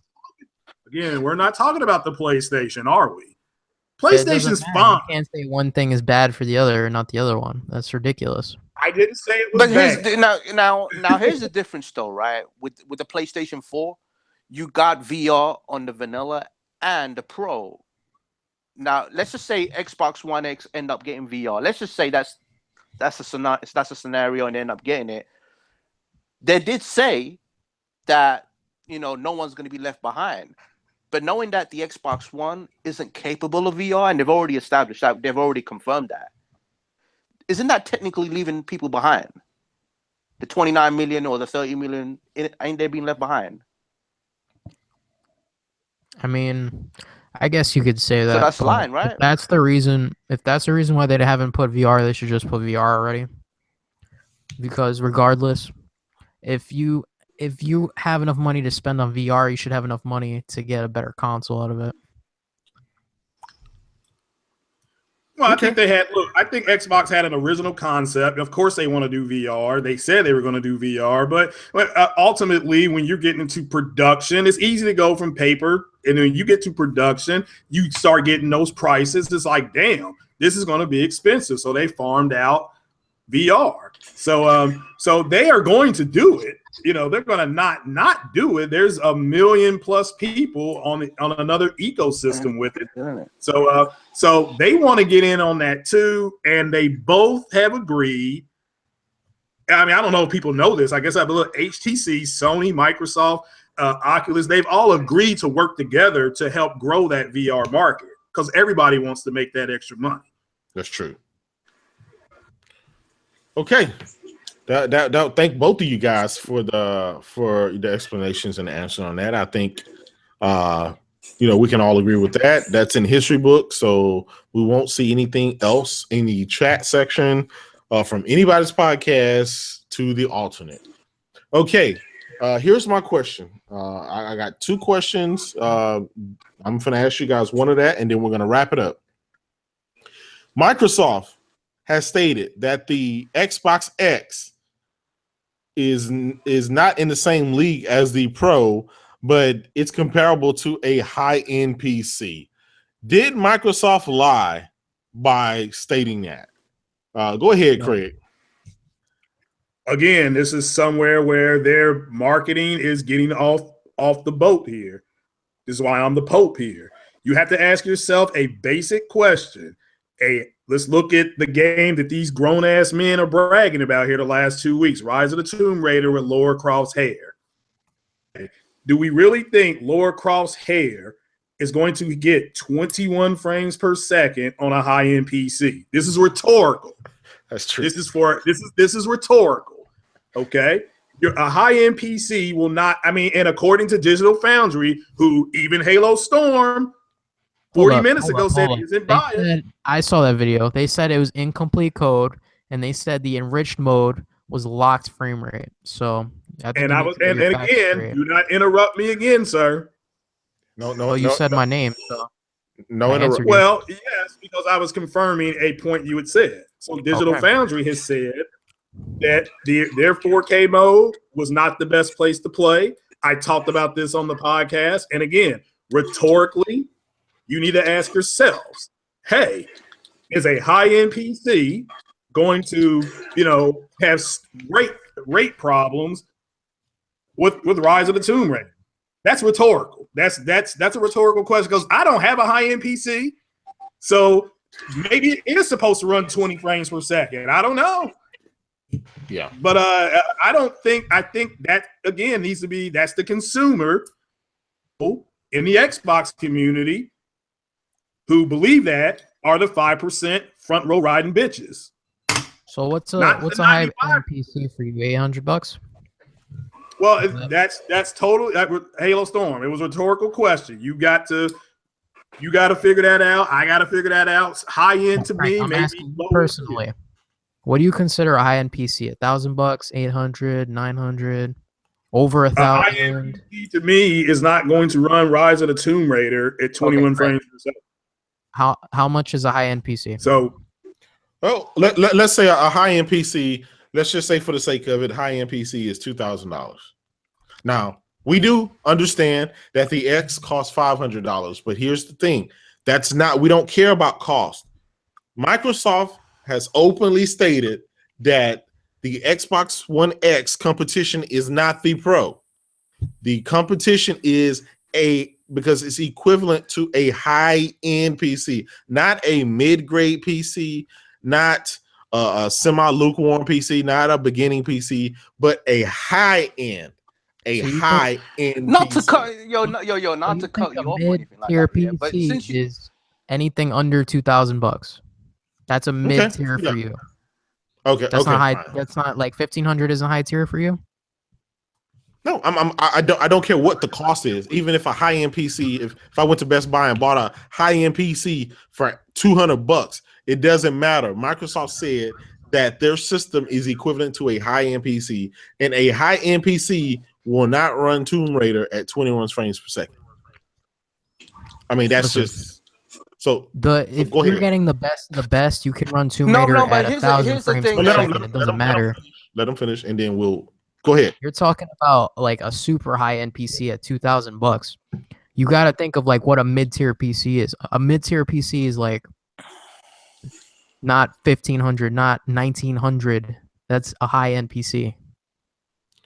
Okay, so the Xbox One X is equivalent to a $1,900 PC. Is that what you're saying? No. Okay, so I'm saying the Xbox One X does compare to high-end PCs. That doesn't mean it compares to your $2,000 PC. I'm saying in the range of high-end PCs, it does compare. Okay, so Craig asked you, will a high-end PC, however much it costs, however much a high-end PC is to you, do you think a high-end PC will run Tomb Raider at 21 frames per second? If it's 4K with all the graphics and it's a high-end PC, I'd say like $1,000 or something. It doesn't matter about the money. Possible. It would run it at 21 frames. We don't care about the money. We care whatever definition to you a high-end PC. What do you think a high-end PC will run Tomb Raider? You know, a 4-year-old game now, is an old game like that at 21 frames per second. First of all, that was incomplete code. Second, yes, if it was a high-end PC that was under $1,100, then yeah, I would say it would be about the same, or it would be maybe a little bit more, a little bit less. But here's my thing, though. Since Microsoft said that it's comparable to a high-end PC, and that's their competition, right? The PC. Then why would they release their exclusives on PC? That's not their competition. They just said it's comparable to a high-end PC, which is what they were but they said setting out to do with the X. Yeah, but then... Okay. Craig, do you have anything else to say about that? You're the one who basically put the nail in the coffin with that you didn't think a high-end PC would run Tomb Raider at 21 frames per second. By my definition of a high-end PC, like the lowest high-end PC would be like 900 to 1,000. So I would say that would be comparable to the X. And that 21 frames thing is a ridiculous freaking reach that you're using. You know why? Because it's incomplete code. That's like saying an unfinished game is going to be the final product. And I said it was incomplete code. But you know what? In the I was talking to you. Okay. And the 4K enriched mode is a locked frame rate. So I don't know what you're saying when it goes 21 frames per second. That's only in one of the modes. That was the high-end mode, the highest end mode you can have. That was at 4K. It was running at 21 frames per second. So with ultra settings and everything. With ultra, with everything turned, with the bells and whistles turned up. That's what you had at that mode. They allowed that. They said, "Hey, we're just going to run this thing balls to the wall. This is the best that this system can run this at, is at 21 frames per second." You're saying they didn't lie, because to you, an equivalent PC, high-end PC, would do the same thing. So that's your statement. That's in the history books. In that situation with the incomplete code, yes, I would say a high-end PC, by my definition, would do the same exact thing, unless it was even higher than what I consider a high-end PC. Okay, you guys heard that. That's in the books. That's in the books. Craig, do you have anything else to add to that, or are we going on to the next topic? Yeah, we can move on. I mean, it's a all right. Okay, Wolf, this is your last question. Okay, here's my question. What's the Pro running it at? What did you say, Halostorm? If the X is running if the Pro can run Tomb Raider at 30 frames, what makes you think the X can't? When the X is more powerful than the Pro. Nobody, look, Halostorm. Anybody here on this podcast, you're talking about the Pro.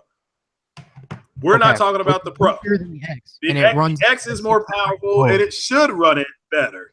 Now, Digital Foundry ran that game, and it ran at 21 frames per second. Is the code not finished? I said earlier, code's not finished, so we'll have to wait and see what they do.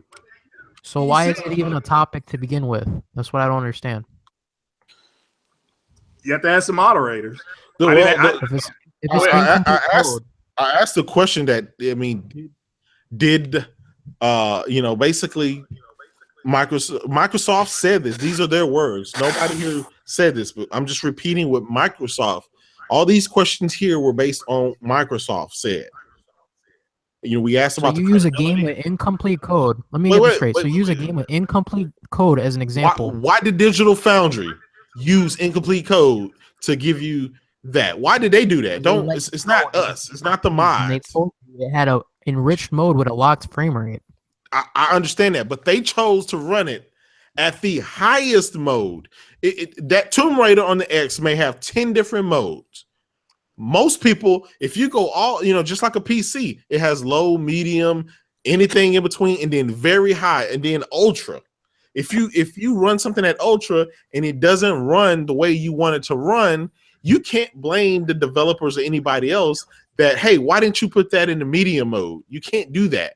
So Digital Foundry, they showed you this mode, they showed you that mode, and then they showed you the highest mode you could possibly be. And just so happened that one was 4K with the whatever textures or whatever, and it hit 21 frames. That's not my fault. That's not Digital Foundry's fault. That's the code that the developers supplied to them, and that's what the X did. That was incomplete code, and that it could be fixed by the time it launches.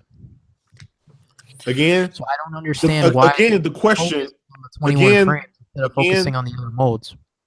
No, let's focus on the question. That's what we need to focus on. Microsoft said, and this is the question. So I want all you guys in the comment section. I want all you guys on the panel right now, Craig and Wolf. This not the question. Microsoft stated that the PlayStation, that the Xbox X competition is not the PlayStation 4 Pro. It is a high-end PC. That's the competition for it. A high-end PC. That's Microsoft's word. That's the question that I posed. They said it was comparable to a high-end PC. No. That's not what they said. Themselves, bro. Listen, I'm reading the question right here. I'm reading it exactly how it came out of Microsoft, out of the executive's mouth. Okay, well, that's like saying the PS4 is competing with the PS3. It's the same fucking company. Okay, so you're still okay. That's why they have their games on PC, because they consider that their platform. So listen, it's not they're competing with themselves. Nobody cares what they're competing against. Listen to the question, Halostorm. This is the question from Microsoft, word for word. The PlayStation 4 Pro is the Xbox One X is not the Xbox One X competition is not the PlayStation 4 Pro. The Xbox One X is equivalent to a high-end PC. Comparable. They said comparable, not equivalent. It's equivalent. See, sir, I got it right here, and I mean I can give you the link if you want to. We can do that. I just asked you the question, okay? I read you verbatim with Microsoft. To make them sound like they're lying, but guess what? That was they're telling you the truth, and you just don't want to hear it. Halostorm, this is the question, and I'm just the moderator. I'm just asking the questions. You can't beat up on the moderator for repeating what Microsoft said. In that case, you need to be fighting Microsoft because they said it. I just read you what Microsoft's statement was, and you're going out on tangent on me based on what they said. Well, I'm just reading it to you. If you're frustrated, then you should be frustrated at Microsoft because don't attack the messenger, man. I'm just reading to you, and the question was, you keep changing what the question is because you can't. I read the question. You want me to read it? I read it 10 times already. I've read it 10 times, and X is comparable to a high-end PC. Whether you like that or not, it is. I would consider GTX 1070 like a mid to high-end graphics card. Wouldn't you? Let me give you another example. You look at Forza 7, right? That game is native 4K, 60 frames. Am I right? Yes. Okay. Is it native 4K, 60 frames on a 1060? Yeah, it's you can probably ultra settings. You can do that game in ultra. Yeah, you can do that game on ultra. I play it in ultra settings. No, but here's the thing. That's not the question. Something high end would be something like a Ryzen, and the Xbox One X has a Jaguar. That's a CPU. Problem. We're talking about the graphics. Yeah. This is what we're gonna do, Wolf. Okay, this debate. But that involves frame rate as well. This debate is between Craig and it's between Halostorm. I posed the question. Craig has already answered. Okay, now Halostorm, I'm gonna repeat the question again, if you want me to, but what is your answer gonna be? Repeat the question one more time. X is comparable to a high-end PC. Okay, that is a fact. He thinks it's he said okay, it's in the history books. The Xbox One X, according to Microsoft and Halostorm, is equivalent to a high-end PC, and therefore it should run as such. So it's in the books. It's in the history books. Is there? Wolf, go ahead and ask your last question. This is the last question from Wolf, and then you'll get a last question from me, and then we'll wrap it up. Okay. Now I'm going to give you a little bit of my opinion, and this is objectively, obviously, right? I've been, I've found like the leadership in, the Xbox division to be a complete joke. I ain't talking about Phil Spencer, so I don't want you thinking Halostorm. I'm talking about Phil Spencer. That's my dude at the end of the day, and shout out to him. But I'm talking about, people like Shannon Loftus, Aaron Greenberg, and a few other guys within, the execs, on their side of things. It's been lacking. Leadership has been lacking. And, all they've been doing is tweeting about, Taco Bell and, Doritos and Mountain Dew. And do you feel like they need new leadership? Would you agree or would you disagree? And if so, why? I disagree with you. I think Phil Spencer's made some mistakes, and I said, I didn't mention Phil Spencer. Like I said, take him out of the equation. He's the leader of Xbox, so that's why I use him as the main, subject. Okay, go ahead. But anyway, I think he's the type of person that learns from his mistakes. Like when you see the Connect, he was part of that. Like a lot of people like to say Don Matrick, yeah, he was the one that was pushing it the most. But Phil was on that team. He was right under Don Matrick. He could have said something. He even said that, and he did it. I think he's been in the business for a lot longer than any of us, and he probably knows what to do that's best for Xbox in general. Yeah, but let's just take him out of the equation because that's like what I just said before. The question: Do you think Phil Spencer should have new people around him to make the right decisions? Oh yeah, definitely. Like if they had some of the old people back there helping him, that'd be great. But like Shannon Loftus and stuff, I don't pay attention to that. I don't even know what she does. Because her big thing is, Disneyland Adventures and Pixar Rush. Like, what the hell is that? Well, I've heard a lot of people say that Xbox has no games for kids. So if that's what she's trying to appease, then I can't say I blame her. Okay. Yeah, but you have your big console coming this holiday season, right? This is their big launch. And, to showcase that, are you going to really, try showcase it with a 360 Connect game? Like, come on, dude. Okay. Well, it's being showcased with, well, I would say they didn't do a good job on that because they should have had something big come out with the console. But it's a mid-gen console, just like the Pro, and the Pro didn't come out with anything either.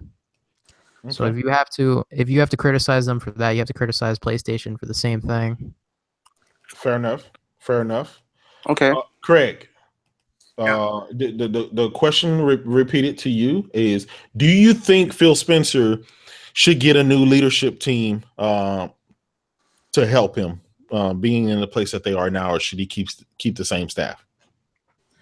I would keep the same staff, at least for. I'm going to get again. I've been on record. I'm going to give them at least 2 years with this console to see what exactly they can and can't do. It's going to take the developers at the least another year to wrap their hands around it completely. They're just, they're kind of just throwing stuff at it right now. What can, what cannot be. And so we have to wait and see. They might be able to get a little more out of it. So it's just an older brother to the Xbox One. That's all it is. Well, I understand that, but it's just a better version. We're still in the same gen, and Microsoft have had over 4 years. Well, right. So well, the question the question was they've got the leadership. They've gone 2 feet in with this console. I think one of their executives a few weeks ago just say they don't know if there's going to be another Xbox. It depends on the reception of this console. No, so they said already that they already had another console planned. Yeah, well, they say that for investors' purpose. I didn't say they didn't have something already. They may have something ready to go. They won't greenlight it. However, unless this console takes off and does well, because this is going to tell them if there's even a market for something like this. So again, 2 years from now, you got to. I'll hold off judgment for 2 years, because again, I believe they put production in was it 2014? Late 2014, they approved Scorpio. So, and now we're just now getting it. So good. I'm giving them 2 years to get stuff out there and get it going. So okay, same team for at least 20 months. So you give them the benefit of a doubt, basically. Yes, Pope of Xbox. I got to give them the benefit of the doubt. 20 months. No problem. All No right, problem. cool. That's cool. First of all, you're not the Pope of Xbox. Second, yes, I don't am. think we're gonna see another Xbox for a long time. I think the X is gonna. We have to wait and see. We have the to wait and see. Xbox for a long time. We have to wait and see, sir. I know. I said I think. That's my prediction that we're not gonna get an Xbox 2 for. I think this gen is gonna be longer than last gen. I really do. Because last gen we didn't have these mid-gen consoles, and last gen was it was over 10 years before they were ready to go with the next console. Yeah. Now, I think maybe Sony might have the PS5 within maybe like a closer amount of time if the X catches up. That's going to take a lot of planning. They're going to need to do it at the right time. And I don't think putting out a console that's more expensive than the other one, the X, it'll be more powerful, but it'll be more expensive. I don't think that would be the best thing for them. I think their best interest is to keep with the PlayStation 4 for as long as they possibly can. And that goes the same for Microsoft. And that's what they did last gen. And that's what I expect them to have a 10-year cycle again. Okay. Well, guys, that's written in the history books. That is written in stone. Thanks for answering that question, Craig, and thank you, Halostorm. Now, the very last question that I'm going to pose for both of you guys, and then we'll close this out. The very last question. Given where we are today with the software titles, with the hardware that's coming out, will Nintendo surpass the Xbox this generation when it comes to sales? Yep, definitely. You want me to tell you why? Go ahead. I think the Switch, I can't say for sure, but like the way it's selling now, it's going to reach 10 million pretty soon. Mm-hmm. And the thing is, it's a portable and it's a console, so I expect it to sell incredibly well just on that alone. And I think third-party games, they might get into it enough for enough people to buy it. Me personally, I'm not going to buy it, but I know a lot of people that already have it, and they're enjoying it. And the big appeal with the Switch is that it has good exclusives, and it has third-party games that you could take on the go. So I think they're really going to market that well, and I really think it's probably going to outsell the regular Xbox One. Okay. All right. Well, Craig, how about you? Repeat the question one more time, bro. Do you think Nintendo will catch up with the Xbox One and surpass it this generation? Oh, boy. With the Switch or just overall? The Switch. Yeah. Will the Switch catch up and surpass the Xbox One this generation? Think about it. The Switch just came out this in March. I'm gonna say no. I can't imagine a 30 million console lead being evaporated. Keep in mind the Switch is almost at 10 million in a matter of 7 months. Oh, yeah, I know. I'm still as Pope. I gotta believe that people are gonna go and support the new platform. I know there's people in this podcast that are gonna go out and get the Scorpio. So hopefully that one that they buy may just give them that nose, and all you need is one. So I'm going to have to show my bias here as Pope and say, no, I don't think they'll catch them. I can't imagine a narrative if coming out of the 5% front row bitches if it does. Okay, well, that is in the history books. Halostorm, do you have anything to rebut on that? Anything else to say on that particular question? The thing with the Switch is that I really do think it will probably outsell the regular Xbox One, just on the fact that it's going to be around for longer because it came out 4 years later. So you have to put that into account. It's going to be portable, which helps it a lot. It's like, I don't care for it, but so you said, now let me ask you this. Around the world that do. Let me ask you this, because you just said the original Xbox One. Do you not think it's going to outsell the X, or do you not think it's going to sell the combination of the X, the OG Xbox One, and the S collectively? I think it's going to outsell like what the original Xbox One sold in total.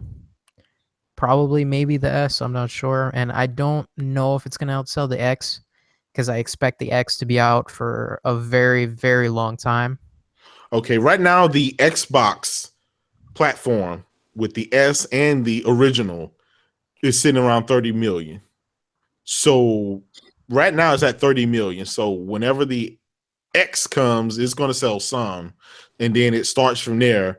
So at the end of this generation, collectively, not just, okay, well, it's, because obviously we don't know, we can't break out each individual console and how much they sold, but collectively we know around 30 million Xbox Ones, and that includes the S and that includes the original one, sold 30 million. So do you think that the Switch will, before the end of this generation, outsell all of that combined? I think it'll outsell, like, in total, it'll outsell the original Xbox One and the S. Like, it'll probably be over 30 million. And then you got to remember, with the X, people are going to stop buying the S. And that also takes into account, with the X, it's another story, because I expect the X to do like extremely well, especially when they drop down the price to like 400, then eventually 300, then eventually maybe even 200, maybe 6 years later, 7. So you got to take all that into account too. Okay, so when they drop the price on the X, that means the Switch will have price drops multiple too. So do you think that's going to affect it any, or just kind of keep it even, or? It's going to be maybe close. I don't know. I don't think it's going to outsell the X's lifetime sales, because even though it's the reason why X ain't even out yet. Yeah, I know. The reason why I say the X would be more than the S. Yeah, the Switch is already outselling the X. It's already almost 10 million over the X. So the X will never probably be able to catch up to the Switch.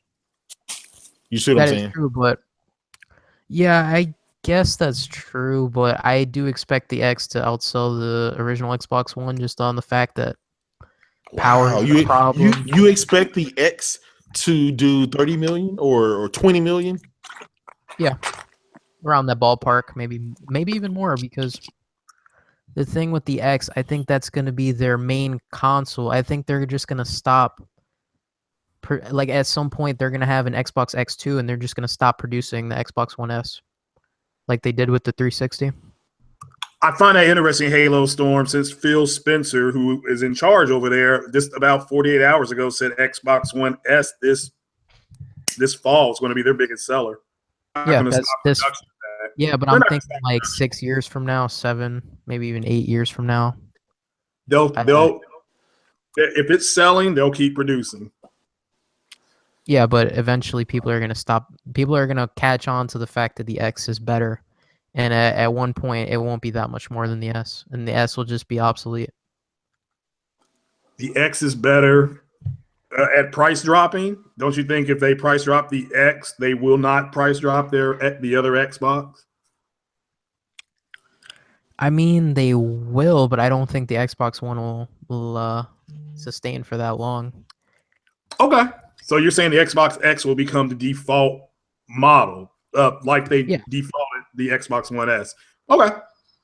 Almost like a new gen, but not quite, because all the games on the X will be available on the S. But I think they're gonna phase out the S, because you gotta think Phil Spencer, the X is his first like real console. The S was just a slim of what Don Matrick did.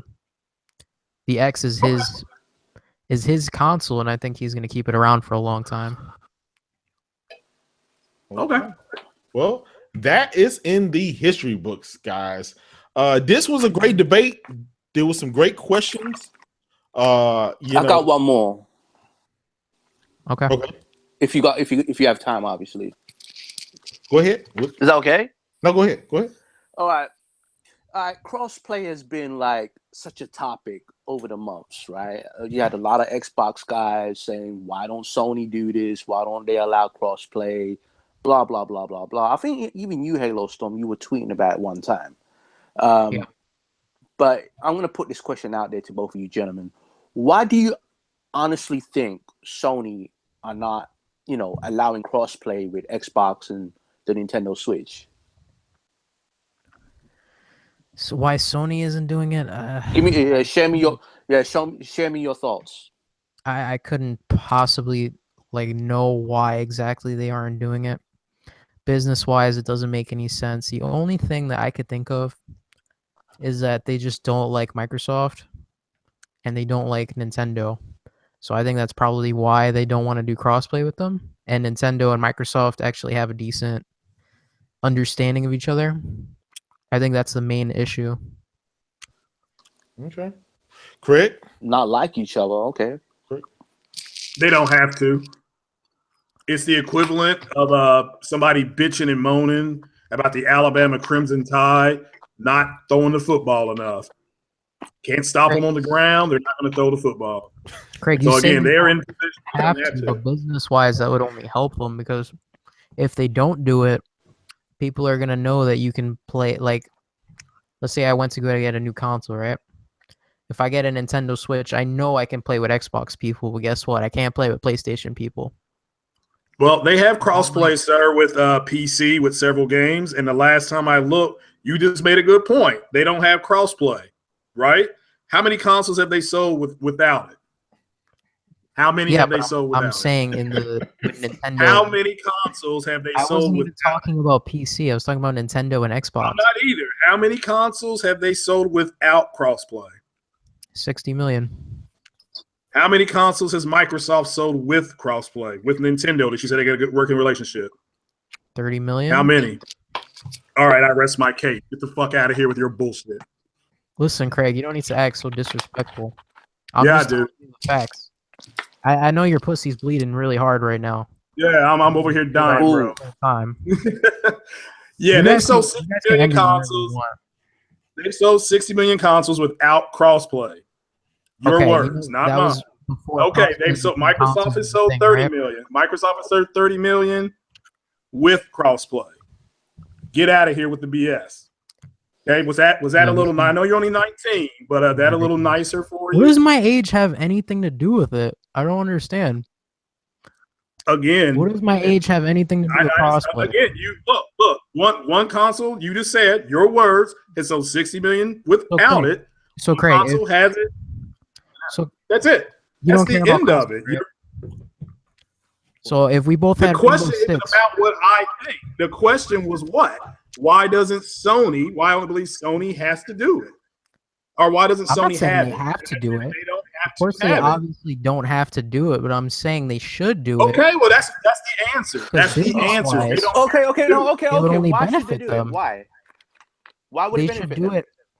Because the same way that people would buy an Xbox instead of a PlayStation, they would buy it because they can play people on Nintendo consoles. Like, say if I had a friend that had a Switch and I was in between buying a PS4, an Xbox One, or a Switch, I know I can play with more people on the Switch or the Xbox that I know personally. Why would here it is. Okay, here's the deal with that, and this is what I think Craig was saying. You're the leader. you don't have to share crumbs with anybody competing against you. You've won. You're the leader. Why would they let Nintendo or Microsoft have access to their So you're saying 64 million install base? Do whatever they want to is basically because they're the leader, right? Hold on. I can speak for myself. Bottom line, they don't have to do it. The question was why. Okay. The question is, I never said that they have to do it. I said they should do it because business-wise, from a business perspective, it only benefits them. Perspective, and when you just said they sold 60 million without it. Okay, it doesn't matter. It still would benefit them. The only reason why they don't want to do it, from what I can see, is that they just don't like Xbox and they don't like Nintendo. They tried to do it last generation. That didn't matter. Okay, did you not know Sony? Like, I hear a lot of PlayStation guys say they tried to do it last gen, and I haven't seen any proof that they actually tried to do it last gen with Nintendo and Xbox. Okay, so they did try with Final Fantasy. They tried. Yeah. So they tried it with one game, right? Well, remember Final Fantasy 14. Halostorm, you talked about the business. One game can lead to another game, can lead to another game. You got to have a beginning, a middle, and an end. Microsoft didn't have to do it last gen because they were the market leader overall. I mean, they were killing it. None of the consoles, none of the companies have to do it. I'm saying they should do it because it benefits the gamers. I don't give a fuck, like a flying fuck, what happens to the companies. For the gamers' sake, they should do it. Period. Okay, that's your opinion, and I've said before, and I just said a few minutes ago, they don't have to do it. And by what you said, they've sold close to 60, a little over 60, a little under 60, without it. And again, if I compare it to the Alabama Crimson Tide, somebody complaining because they don't throw the ball a whole lot. Well, you can't stop them on the ground. They don't have to throw the ball. They also sold 60 million with the external hard drives. That doesn't mean they shouldn't have them, right? They just got them like not that long ago. Yeah, right? Not that long ago. Exactly. How long ago was that? So they should have. It was like this year. So they should have them. And how old is the generation? Like maybe they didn't see a need for an external. Okay, maybe they didn't see a need for an external hard drive at the beginning of the generation. Maybe now the games are getting bigger, making bigger games. Therefore, you need more space. Okay, it doesn't matter. They should have it regardless. Xbox One had it at, I think it was at the first year, or it was at launch that they had it implemented. Yeah, it was and Xbox did so well with them selling those things, those drives. They don't have to have it, but they should have it. Do you understand what I'm saying? I understand what you're saying. Yeah, I do. Makes no sense.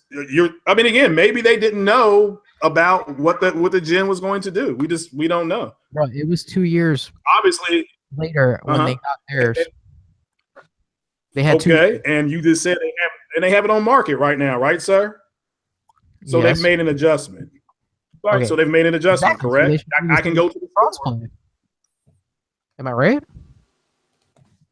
No, you're comparing Why one. Are you you're comparing against, like you're such a fraud that like you just can't play an Xbox guy in a game. Is that it? Like, is that why I have an Xbox? What game you want to play? I have an Xbox. What game you want to play? I'll play Gears with you, Halo, whatever. Gears or Halo. Something multiplayer. Right, man. Doesn't matter. I'll see if I can get to that here soon. Gears or Halo. Okay. I bet you my boys are playing Gears right now. You could join us and we could. I'm glad your boys playing Gears. My girl's gonna be playing Gears here shortly. All right, guys. Well, this was a okay. This was. I got one more. I don't mean to shut it out, but this. Go ahead. I want to hear. Then cool. You want to hear it? Yeah, I want to hear. You guys, go ahead. Okay, is backwards compatibility very important? Should that be the first thing implemented in a console when you launch it? Yes, when you launch a console, yeah, that's a very good thing to have. Okay. Is it a good thing to have, Craig? again, not to me, but it's something that people scream for. Again, it made no sense to me because you can just keep your Xbox 360, but they screamed for it. Microsoft gave it to them, and we'll just have to wait and see how those games are moving on it. I did see shout out to Randall Thor. I caught a little bit of his video yesterday about the OG Xbox games. Some of them they're still on track to bring some of those by the end of the year. So hopefully they solve the 4.3, 16.9 screen as Pope. I hope they do, and I hope people go out and buy the games like Knights of the Old Republic and things like that, the games that came out on the OG. That was a good ass game. That was actually the second one is my favorite OG Xbox game ever. So it's canon. It's canon. No, it's not canon. Well, they took it out of canon. They took it out of canon? Okay. All right. Yeah, you're right. They took out both Star Wars. Yeah, it's now Legends? It is Star Wars Legends now. Yep, you're correct. I stand corrected. It is part of Star Wars Legends. Revan's story is Legends. They did take it out when Lucas got bought by Disney. That's correct. Yeah, Disney changed like the licensing and the names and stuff. So unfortunately, it's not canon, but it's still a really awesome side story. If any of you guys haven't played Knights of the Old Republic, you can buy it on your Android phone like right now and play it.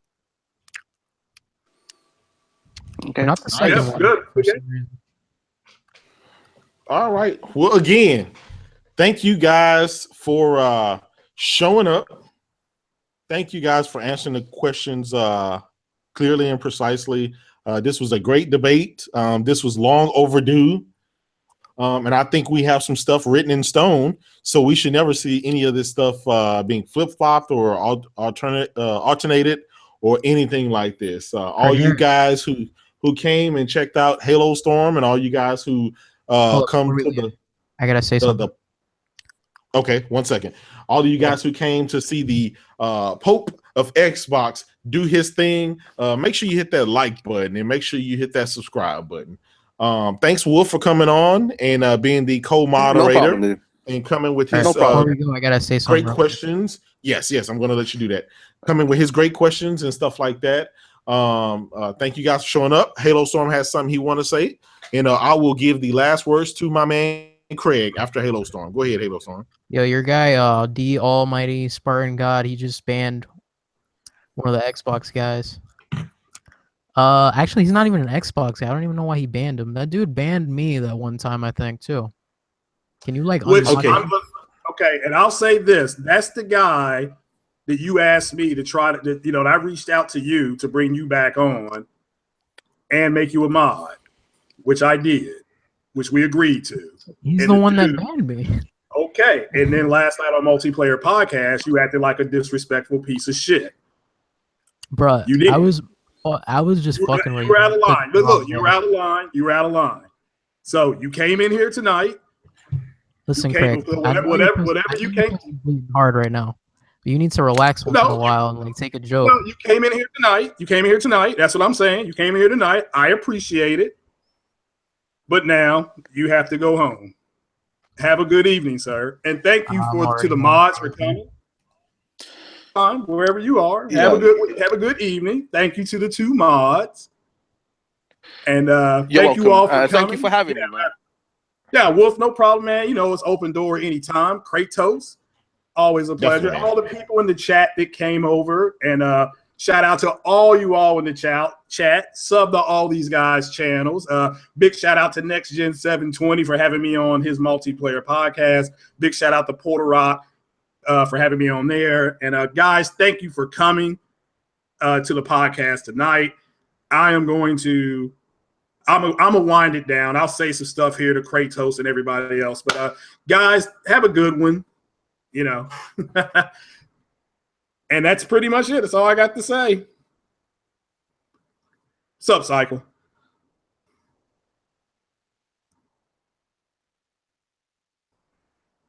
We still here? Are we still here? I'm still here. I think are we still live? Yeah, we were still live. Yeah, I'm gonna go ahead and shut it down right now, guys. Thanks for coming. I'm gonna shut it on down right now, and I'll talk to you all in the chat. Storm was a cunt. Man, this dude's pissed at me. Okay, let me stop the broadcast.